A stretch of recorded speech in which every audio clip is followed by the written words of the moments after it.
অনেকদিন খাসির মাংস রান্না করার ইচ্ছা ছিল, রান্না করে ফেললাম। পেঁয়াজ কুচি দেওয়া শুরু করে দিলাম। পেঁয়াজ দিয়ে আগে মাখিয়ে নিচ্ছি, পেঁয়াজ ও কাঁচামরিচের সাথে দিয়ে মিক্স করে নিচ্ছি। অন্যান্য সময় কষিয়ে বসে আজকে কাঁচায় মাখানো বসিয়ে দিচ্ছি। এই রান্নাটার মজাই আলাদা। এখন আদা দেব কিছুটা পরিমাণ, আদা দিলে অনেকটা ভালো লাগবে। মশলা না দিলে মাংসের কোনো টেস্ট হয় না।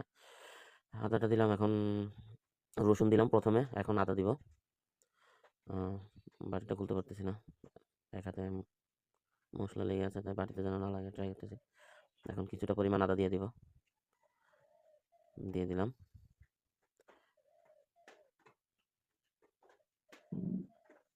এখন জিরা দিব।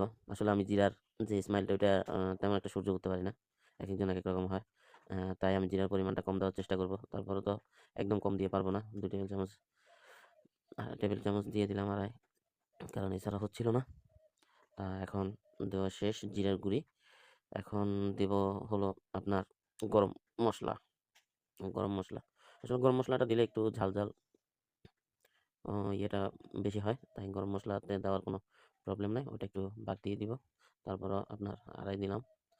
এখন দিতে হবে আপনার মরিচ, গুঁড়ো মরিচ। গুঁড়ো মরিচ দিব আপনার এই 4 চামচের মতোই, কারণ তাহলে মাংসের যে রঙটা ওইটা ভালো আসবে, এই জন্য। এরপর হলুদ দিব। হলুদ আসলে আমি একটু কম খাই, কারণ হলুদের রঙটা খুবই গাঢ়, অল্পতেই রং বেশি হয়ে যায়, তাই চিন্তা ভাবনা করে দিচ্ছি। তাও দিলাম অনেকখানি। এখন লবণ দিয়ে দিব।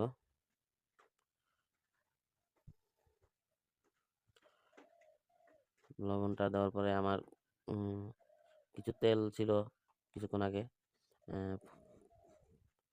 একটা রান্না করতে গিয়ে কিছু তেল বাড়তি থেকে যায়, আগে ওই তেলটা নিব। ওই তেলটা নিয়ে আগে এখানে দিয়ে দিব, যেহেতু তেলটা গরম আছে, তাই একটু নিলাম, তেলটা দিয়ে দিলাম, কাঁচিয়ে দিয়ে দেই। তেলটা দিলাম, খুব ভালোই লাগে এভাবে কাঁচা মেখে 10 মিনিট রেখে ওই রান্নাটা করা। তেলটা একটু বাড়তি দিব।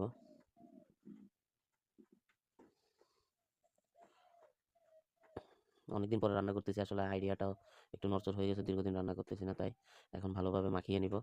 এই মাখানোর মধ্যে আলাদা একটা স্বাদ আছে। আপনি যখন এই মশলাগুলা দিয়ে এগুলা মাখাবেন, খুব ভালোভাবে মাখাতে হবে, ঠিক আছে? খুব ভালোভাবে মাখাবেন। মাখানোর পরে সাথে সাথে চুলায় বসানো যাবে না। মাখানোর পরে 5 থেকে 10 মিনিট অন্তত আপনি রেখে দিবেন।